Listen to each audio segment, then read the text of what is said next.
From the Richmond Times-Dispatch from the year 1972, high averages need not apply.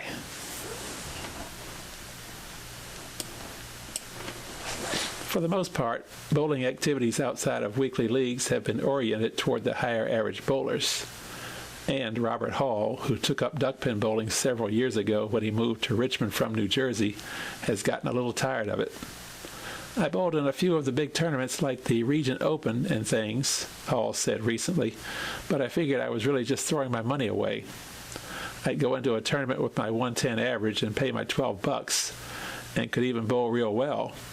And the big bowlers like Charlie Guess and Bookie Jenkins just had to bowl their averages to beat me easy.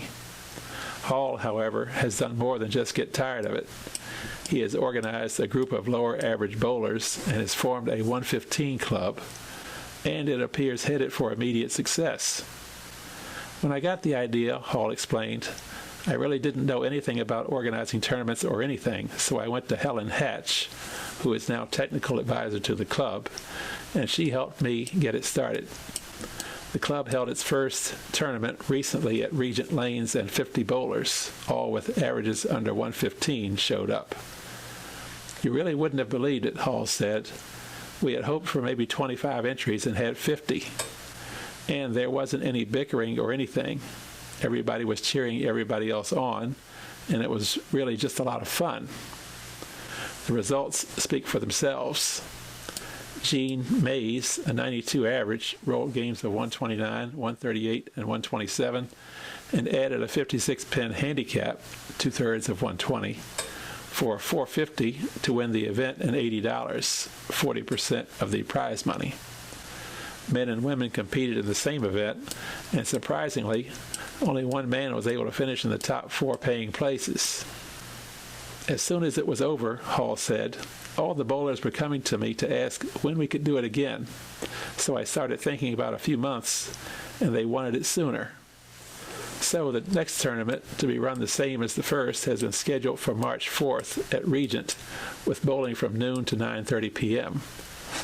I've talked it over with the directors, and we don't think we should have one every month.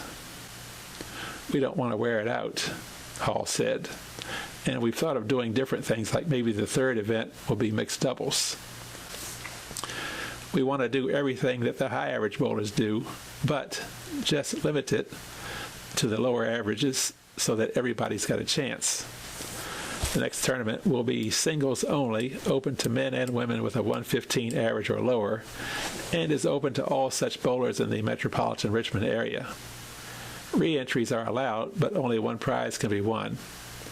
The entry fee is $5.50, with $1.50 used for bowling and $4 put into the prize fund, which will be returned at 40% for first, 30% for second, 15% for third, 10% for fourth, and 5% for high game out of the money.